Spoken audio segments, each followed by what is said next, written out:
너희가 죄의 종이 되었을 때에는 의에 대하여 자유로웠느니라. 너희가 그때에 무슨 열매를 얻었느냐? 이제는 너희가 그 일을 부끄러워하나니 이는 그 마지막이 사망임이니라. 그러나 이제는 너희가 죄로부터 회방되고 하나님께 종이 되어 거룩함에 이르는 열매를 맺었으니 그 마지막은 영생이라. 죄의 삭은 사망이요 하나님의 은사는 그리스도 예수 우리 주 안에 있는 영생이니라. 아멘. 할렐루야. 거룩한 주일 아침입니다. 우리 주님의 크신 은혜와 평강이 주님을 떠나보내고 두려움 가운데 떨고 있던 제자들을 우리 예수님이 찾아오셔서 너희에게 평안이 있을지어다 말씀하셨습니다. 예수님의 평안이 여러분 가운데 충만하게 임할 수 있기를 간절히 축원합니다. 하나님의 사람은요, 절망을 해석해내는 능력이 있습니다. 절망 가운데 하나님을 만나게 됩니다. 절망은요, 삶의 방향을 돌려놓습니다. 나를 향하던 삶의 방향이 하나님을 향한 방향이 되게 하는 것이 하나님께서 하나님의 사람에게 사용하시는 절망이라고 하는 것이죠. 또한 절망을 통해 내가 누구인가를 알게 됩니다. 하나님은 절망을 통해 하나님의 사람 안에 있는 자아를 깨뜨리십니다. 그 순간 하나님을 떠난 인생이 얼마나 무기력한가, 무능한가를 깨닫게 되는 것이죠. 그리고 삶의 방향을 하나님께 돌리게 됩니다. 이 순간 절망 속에서 나를 향했던 삶의 방향이 하나님께로 전환되어지는 터닝 포인트를 가리켜서 회개다라고 하는 거예요. 회개했으면요, 내 모든 삶의 지향점이 더 이상 내가 되어서는 안 됩니다. 변하는 거예요. 하나님으로 바뀌는 거예요. 그래서 고난은요, 포장된 하나님의 사랑인 줄로 믿으시기를 바랍니다. 지난 주일날 다윗을 얘기하면서 만약 다윗의 회개가 없었다고 한다면 시편 3편, 시편 51편에서의 다윗의 기도는 참 무슨 기도다? 뻔뻔한 기도다 말씀을 드렸어요.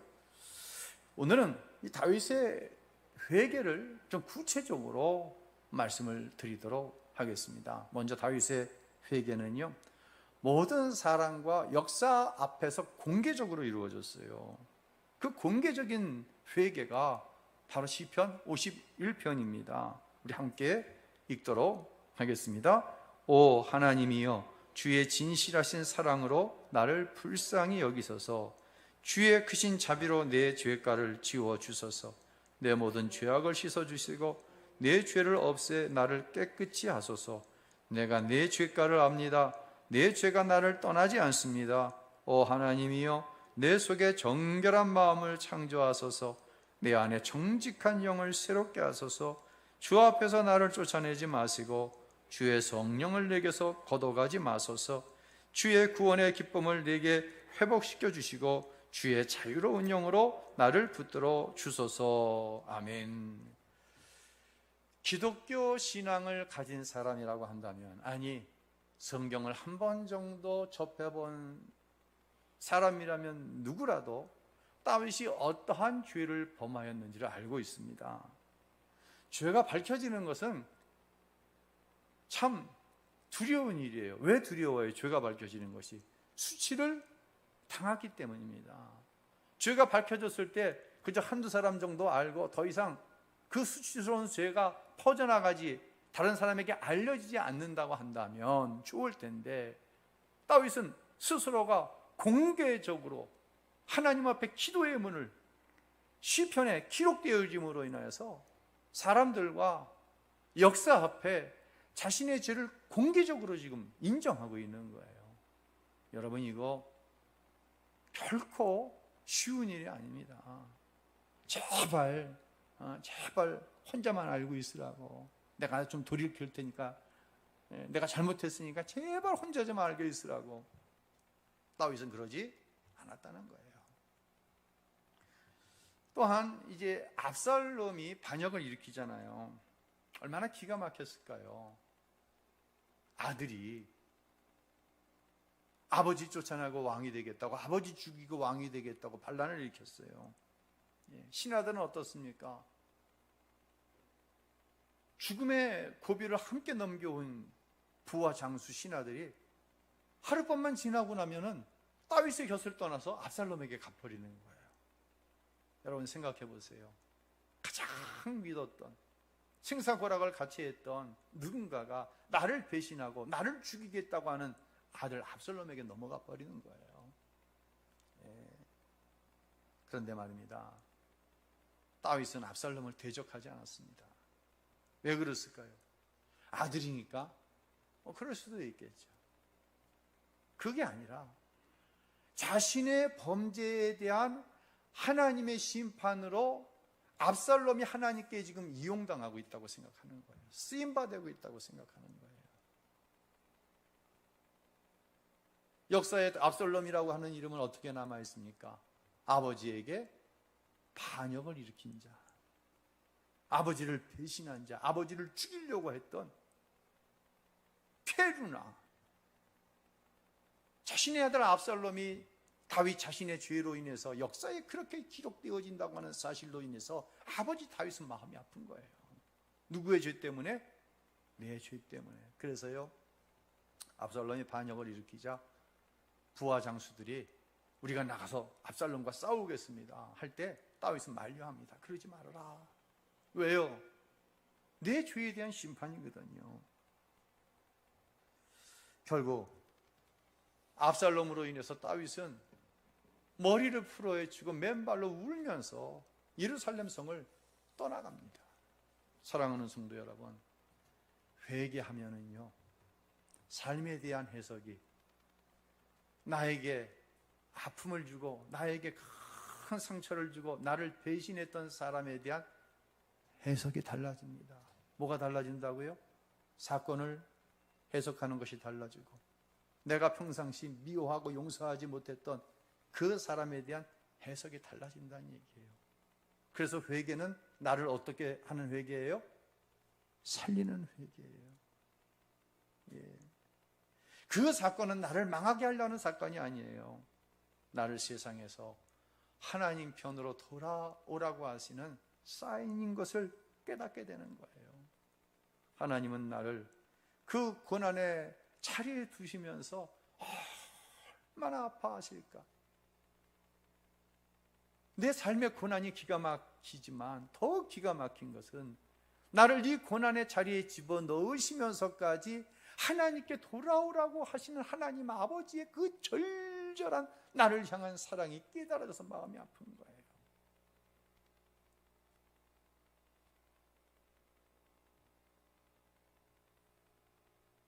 다윗은 압살롬을 미워할 수 없었어요. 우리는요, 경쟁사회에 살고 있습니다. 내가 누군가의 앞에 서지 않으면 난 도태됩니다. 난 밀려나서 내 자리가 없습니다. 내 가정에 어떤 살고 죽는 것이 그로 인해서 결정이 될 수도 있습니다. 그래서 우리는 열심히 살아갑니다. 경쟁사회에서요. 어떤 악한 의도가 없이 열심히 살았는데 의도하지 않게 내 뒤로 밀려다니는 사람들이 있을 수밖에 없어요. 그렇죠? 장사를 해도 마찬가지고, 사업을 하셔도, 직장 생활을 해도 진급하는 데 있어서 눈을 짙게 올라가잖아요. 열심히 살았어요. 악한 의도는 없어요. 근데 나로 인해서 뒤로 밀려진 사람들이 나를 원수로 생각한다고 한다면 어떻게 되겠습니까? 세상이 어떻게 되겠습니까? 예수님의 마음을 품고 한번 기도해 보세요. 나를 뒤로 밀어낸 사람, 어쩔 수 없어 나에게 불이익을 주고 살아남은 사람, 그 사람의 형편과 사정이 깨달아질 수밖에 없다니까요. 처음에는 미워요. 도저히 용납할 수 없을 것 같아요. 근데 하나님의 사람은요, 회개의 자리로 들어가면 그 사람에 대한 해석이 달라질 수밖에 없는 거예요. 그래서 회개가 뭐다? 나를 살리는 회개인 거예요. 깨달으시길 바랍니다. 예. 이때 내가 살아나죠. 이때 내 가정이 살아납니다. 이제 이 다윗이 예루살렘을 빠져나왔어요. 이때 시므이라고 하는 한 노인이 다윗을 쫓아오면서 정말 심한 저주를 퍼붓습니다. 지금 다윗의 형편이 얼마나 기가 막혀요. 이 시므이가 심하게 저주를 하니까 부하 장수 가운데 왕이요, 내가 저 시므이를 쫓아가서 확 죽여버리겠습니다. 다윗이 뭐라고 그러는지 아세요? 그러지 말라는 거예요. 예. 그러면서 이런 얘기를 해요. 정말 기가 막힌 얘기를 합니다. 사무엘하 12장 10절로 12절 읽습니다. 수르야의 아들들아, 내가 너희와 무슨 상관이 있다고 그러느냐? 여호와께서 그에게 다윗을 저주하여라 하고 하신 것이라면 어느 누가 왜 내가 이렇게 하느냐 하고 물을 수 있겠느냐? 그러고 나서 다윗이 아비새와 자기 모든 신하들에게 말했습니다. 내 몸에서 난 내 아들도 내 목숨을 빼앗으려 하는데 이 베냐민 사람이야 오죽 하겠느냐? 여호와께서 그에게 그렇게 명령하셨으니 저주하게 그냥 내버려 두어라. 여호와께서 내 비참한 모습을 보시고 그 저주를 내게 선으로 갚아주실지 누가 알겠느냐? 봐라, 내가 낳은 내 아들도 하나님께서 심판의 도구로 쓰셔서 나를 죽이려고 들지 않으냐? 하물며 저 시므이가 나를 저주하는 거 하나님이 시키셔서 하는 것이다. 그대로 내버려 둬라. 아니, 나는 시므이가 나를 더 저주했으면 좋겠다. 그래서 하나님이 보실 때, 야, 내 종 다윗이 너무 심하게 당하는구나. 이 정도 하고 다윗을 좀 용서해 주셔야 되겠다는 생각이 들 수 있지 않겠냐. 그러니 시므이가 나를 저주하는 것을 그대로 둬라. 이렇게 얘기하고 있는 거예요. 그러니까 하나님이 행하시는 죄에 대한 결과, 죄의 삭은 사망이잖아요. 그 죄에 대한 결과로서의 심판을요, 많이 받아들이고 있는 거예요. 이게 다윗이 하나님이 심판 앞에서 처하고 있는 자세인 거예요. 변명하려고 들고, 야, 그게 아니야, 그게 아니야. 변명하지 않았어요. 오직 누구의 긍휼히 여기심을 구하는 거예요? 하나님의 긍휼히 여기심을 구하는 거예요. 이제 다윗이 예루살렘 성을 빠져나가자 제사장 사독이 법궤를 메고 다윗을 쫓습니다. 당시에 법궤라고 하는 것은요, 다윗이 법궤를 가지고 있으면 다윗이 하나님께서 세우신 왕이라고 하는 정통성이 인정되는 거고, 만약에 이 법궤가 압살롬에게 넘어가면 왕의 정통성이 누구에게 넘어가는 거예요? 압살롬에게 넘어가는 거예요. 굉장히 중요한 거예요. 법궤를 누가 소유하고 있느냐. 예. 그런데 다윗이 뭐라고 그러는지 알아요? 사독에게 예루살렘으로 돌아가라고 합니다. 예. 무슨 의미예요? 무슨 의미야지? 뭐 의미죠? 어떤 하나님의 임재의 장소인 법궤를 이용해서 왕의 정통성을 소유하지 않겠다는 얘기예요. 그것까지 압살롬 이겨먹지 않겠다는 얘기예요. 하나님이 심판하시는데 법궤 앞서서 그 심판을 피하고 백성들의 마음을 산다?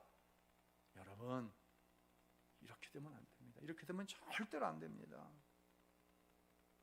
왜 자신이 죄 없음을 확증하는 도구로 성경을 사용합니까? 그러면 안 돼요. 죄를 지었으면 잘못했다고 해야지 왜 옆구리에 성경을 끼고 나타나느냐는 얘기예요. 이러면 안 됩니다. 왜 자신의 정치적인 이념을 관철시키기 위해서 십자가를 앞장 세우고 성도들을 미혹하냐고요. 내 생각이 이렇다라고 얘기해야 돼요. 이게 하나님의 뜻이다? 어떻게 자신의 이념적인 성향이 하나님의 뜻이 될 수가 있습니까? 목회자는요, 예언자적이고 선지자적인 역할을 감당해야 합니다. 예언자적인 역할 중에 하나는 뭐예요? 이것이 하나님 보시기에 옳고 이것이 하나님 보시기에 그르다 분명하게 얘기할 수 있어야 됩니다. 선지자, 선견자적인 역할은 앞으로 일어날 일에 대해서 현재만 보지 말고요, 앞으로 일어날 일에 대해서 분명하게 확신 있게 이야기할 수 있어야 돼요. 그래서요, 강단에서 불의와 맞서 잘못된 것은 잘못됐다고 얘기하고 그때에 생명을 걸 수 있어야 합니다. 하지만 자신의 이념과 신념이 마치 하나님의 말씀인 것처럼 거짓말시켜서는 안 돼요. 이건 굉장히 나쁜 죄예요. 왜요? 그것에 신자들이 쫓아오거든요. 그게 하나님 말씀이 아니잖아요. 진리 안에 서서 희생을 감수하는 정의와 교회 지도자들이 이념적인 편향성은요, 절대로 같을 수가 없는 거예요. 이 정치하시는 분들 가운데 교인들이 많습니다. 현재 국무총리 이전 두 분의 국무총리는 다 기독교인들이에요. 뭐 이름을 얘기하지 않겠습니다. 그분들이 이제 코로나19가 팬데믹 상황이 오자 전 사회적으로 또 교회도 비대면 예배를 어쩔 수 없이 당부하게 되죠. 그래도 예수 믿는 국무총리가 흔히 얘기하는 중앙재난수습 대책본부장, 중수본, 중대본이라고도 하죠. 여기에 본부장은 복지부 장관이에요. 근데 최고 책임자는 국무총리예요. 그래서 중요한 사안을 다룰 적에는 총리가 직접 중수본, 중대본 회의를 주장하고 브리핑을 하잖아요. 근데 교회 안에도 이제 비대면 예배가 작년 12월 달에 실시되지 않았습니까? 사람들이 그렇게 생각했어요. 그래도 총리께서 기독교인이니까 교회는 좀 낫겠다. 낫긴 뭐가 나요? 얼마나 짧은 소견을 가지고 불평을 하고 뭐 기독교인 총리가 그거밖에 안 되냐, 믿음이 있느니 없느니 그런 얘기들 했어요. 근데 기독교인이 아닌 총리가 세워졌습니다. 지금 계신 분은 기독교인이 아니에요. 이분이 총리가 된 지 얼마 안 돼서 예배 좌석의 30%, 우리로 말하자면 30%면 1부 90명, 2부 90명 나올 수 있거든요. 그럼 전교인이 다 나와도 되는 거예요. 이렇게 되면. 그러니까 실질적으로 교회마다 30%, 50%면 전교인이 나와서 예배 다 드려도 되는 상황이에요. 이게 희망이 생기더라고요. 또 1차 접종 이상 한 사람들은 제한 인원에서 제외한다. 그럼 전교인이 다 모여도 된다는 얘기였어요. 그런데 기독교인인 총리가 비대면으로 갔을 적에 조금 지나고 나서 이 교회가 협력해야 되는구나. 코로나 확산 방지를 위해서 교인들을 보호하기 위해서 이거는 협력해야 된다. 금세 교회 지도자들이 그쪽으로 마음을 모았어요.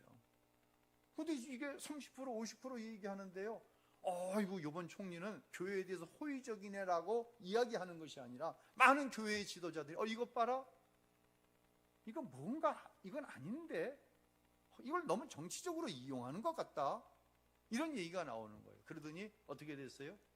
500명 600명 확진자가 생기는데 30% 50% 얘기가 나옵니다. 금세 1000명대로 나가더니 1600명, 1500명, 1400명, 어제가 토요일인데 오늘 1400명 내지 1500명대가 나온다고 합니다. 그리고 결국은 비대면 예배가 되어버렸어요. 어제 제가 목회 서신을 단체 문자를 통해서 또 교회 밴드를 통해서 보내드렸습니다. 교단의 지침을 기다렸거든요. 왜냐하면 관공서에 비대면인데 도대체 몇 명까지 예배 드려도 되냐, 문의를 해도 정확한 답이 안 나와요. 근데 어제 이 교단에서 공지가 왔는데 비대면에 대해서 행정소송을 몇 개 교회가 걸은 거예요. 그거에 대한 판결이 토요일 날 나왔어요. 16일 날 나왔어요. 무슨 판결이 나왔냐, 모든 다른 업종과 비교할 때 교회가 비대면, 완전 비대면, 목사 혼자 서서 설교하라는 거예요. 교인들 오면 안 된다는 거예요. 아무도 교회에. 세상에 말이에요. 이런 법이 어디 있습니까? 그러니까 소송을 걸었어요. 소송을 걸은 결과가 뭐냐? 19인까지만 모일 수 있다. 온라인 예배를 예배를 만들기 위해서는 기도하시는 분, 반주하시는 분, 찬양하시는 분, 헌금위원, 방송실, 안내위원, 교회 전체를 정리하시는 분들 필요하잖아요. 그래서 최소 인원 19명. 근데 10% 안 짜게 해야 된다. 이 10%라고 하는 의미는 이런 거예요. 개척교회예요. 30명 모이면 꽉 차요, 예배가. 그러면 30명에 10%는 몇 명이에요? 예? 3명이죠? 3명까지 모일 수 있다는 거예요.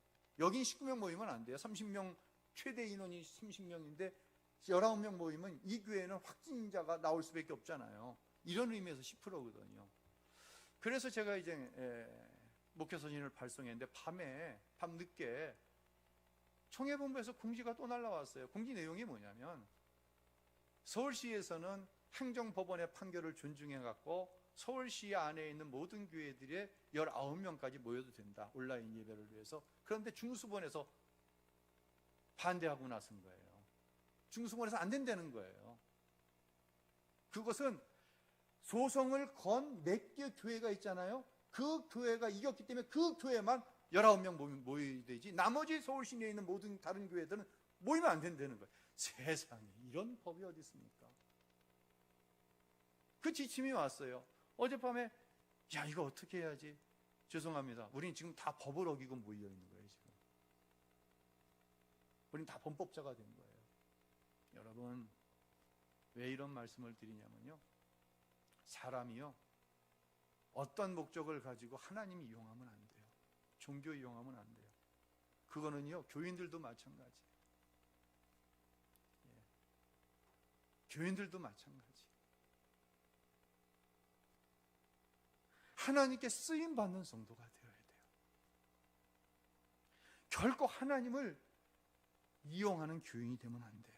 하나님은요, 절대로 사람에게 속으시는 분이 아니에요. 하나님이 사람에게 속겠어요?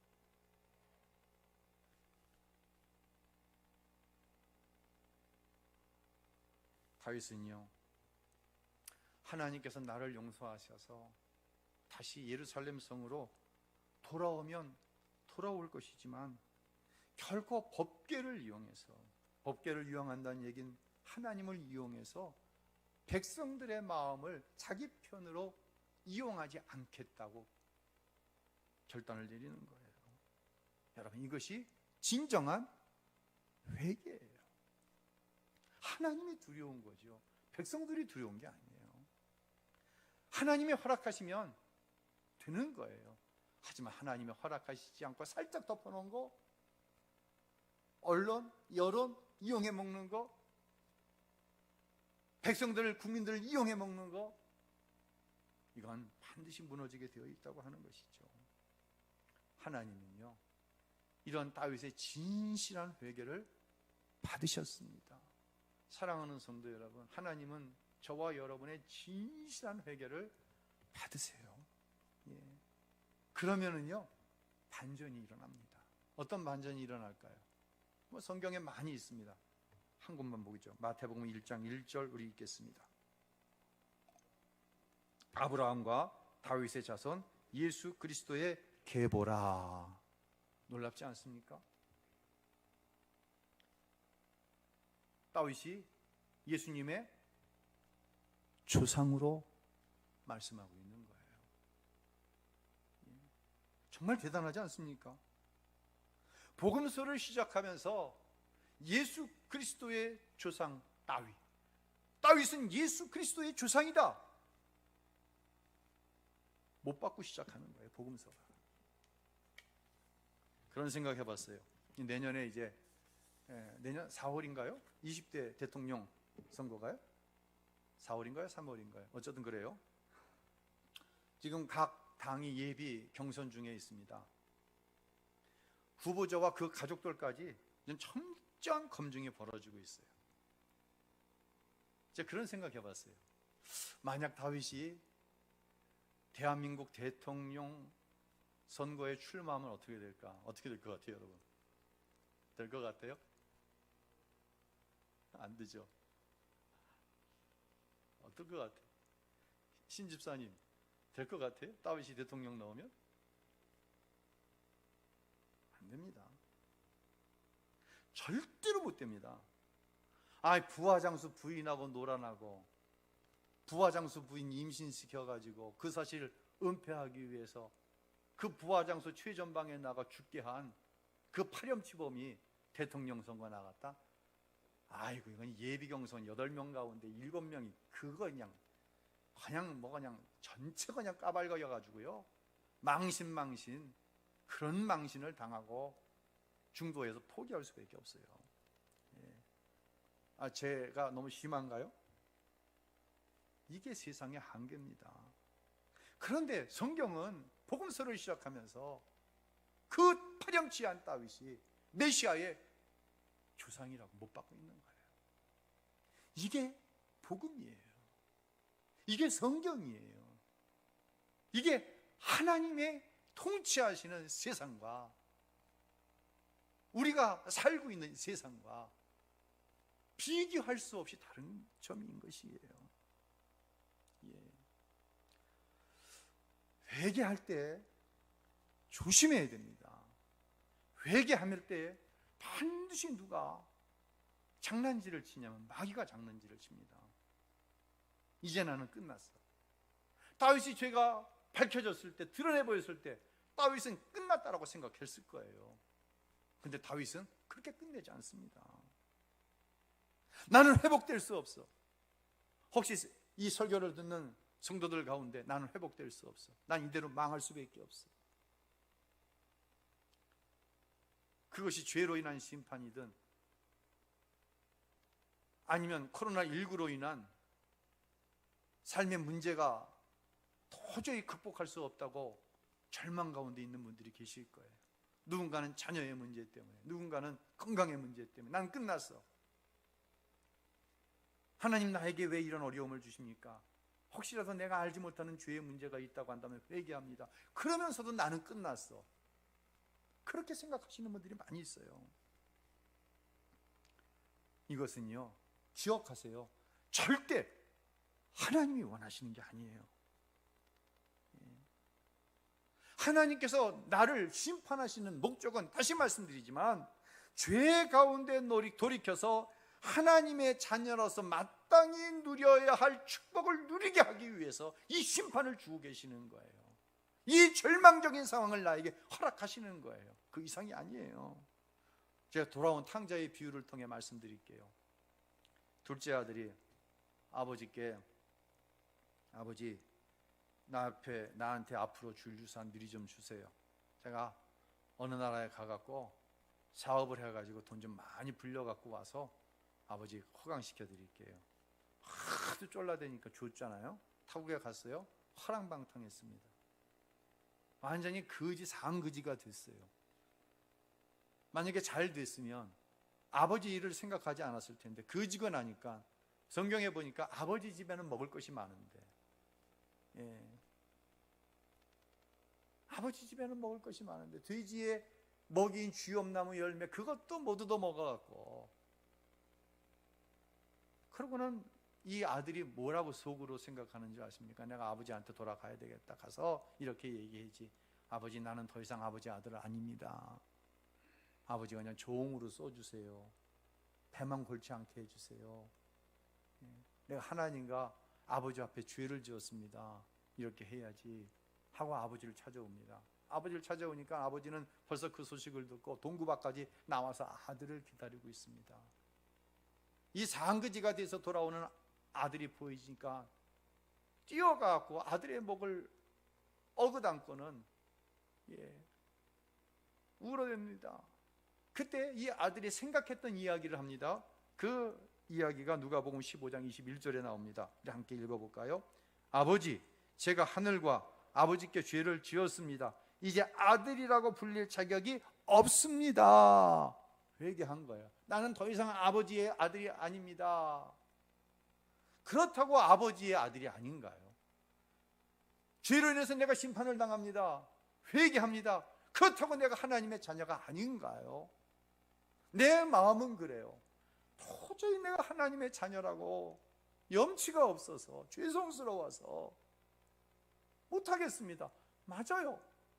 좋은 생각이에요. 둘째 아들도 그렇게 이야기했어요. 아버지가 이렇게 이야기합니다. 22절로 24절 읽습니다. 그러나 아버지는 종들에게 말했다. 어서 가장 좋은 옷을 가져와 이 아이에게 입혀라. 손가락에 반지를 끼우고 발에 신을 신겨라. 살진 송아지를 끌어다 잡아라. 잔치를 벌이고 즐기자. 내 아들이 죽었다가 다시 살아났다. 이 아이를 잃었다가 이제 찾았다. 이렇게 그들은 잔치를 벌이기 시작했다.